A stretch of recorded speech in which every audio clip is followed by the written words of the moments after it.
अकबर का साला हमेशा से ही बीरबल की जगह लेना चाहता था। अकबर जानते थे कि बीरबल की जगह ले सके ऐसा बुद्धिमान इस संसार में कोई नहीं है। फिर भी जोरू के भाई को वो सीधी ना नहीं बोल सकते थे। ऐसा करके वो अपनी लाडली बेगम की बेरुखी मोल नहीं लेना चाहते थे। इसीलिए उन्होंने अपने साले साहब को एक कोयले से भरी बोरी दे दी और कहा कि जाओ और इसे हमारे राज्य के सबसे मक्कार और लालची सेठ दमरीलाल को बेचकर दिखाओ। अगर तुम ये काम कर गए तो तुम्हें बीरबल की जगह वजीर बना दूंगा। अकबर की इस अजीब शर्त को सुनकर साला अचंभे में पड़ गया।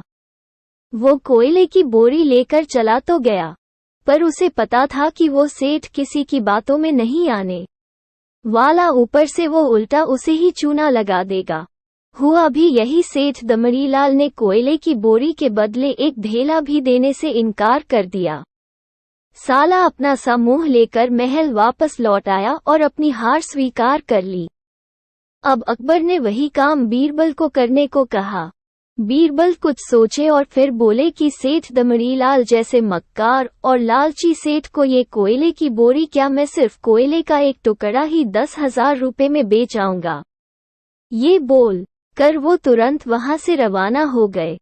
सबसे पहले उसने एक दर्जी के पास जाकर एक मखमली कुर्ता सिलवाया, हीरे मोती वाली मालाएं गले में डाली, महंगी जूती पहनी और कोयले को बारीक सुरमे जैसा पिसवा लिया।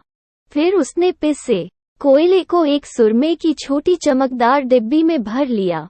इसके बाद बीरबल ने अपना भेष बदल लिया और एक मेहमान घर में रुककर इश्तिहार दे दिया कि बगदाद से बड़े शेख आए हैं जो करिश्माई सुरमा बेचते हैं, जिससे आंखों में लगाने से मरे हुए पूर्वज दिख जाते हैं और यदि उन्होंने कहीं कोई धन गाड़ा है तो उसका पता बताते हैं।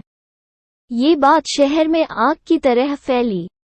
सेठ दमरीलाल को भी ये बात पता चली। उसने सोचा जरूर उसके पूर्वजों ने कहीं न कहीं धन गाड़ा होगा।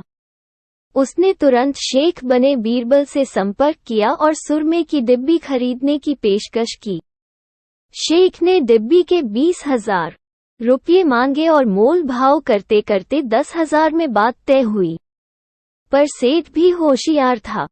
उसने कहा, मैं अभी तुरंत ये सुरमा लगाऊंगा और अगर मुझे मेरे पूर्वज नहीं दिखे तो मैं पैसे वापस ले लूंगा। बीरबल बोला, बिल्कुल आप ऐसा कर सकते हैं। चलिए शहर के चौराहे पर चलिए और वहां इसे जांच लीजिए। सुरमे का चमत्कार देखने के लिए भीड़ इकट्ठा हो गई।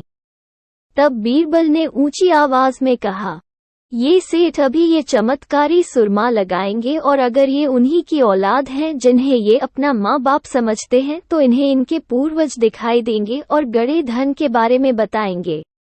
लेकिन अगर आपके माँ बाप में से किसी ने भी बेईमानी की होगी और आप उनकी असल औलाद नहीं होंगे तो आपको कुछ भी नहीं दिखेगा।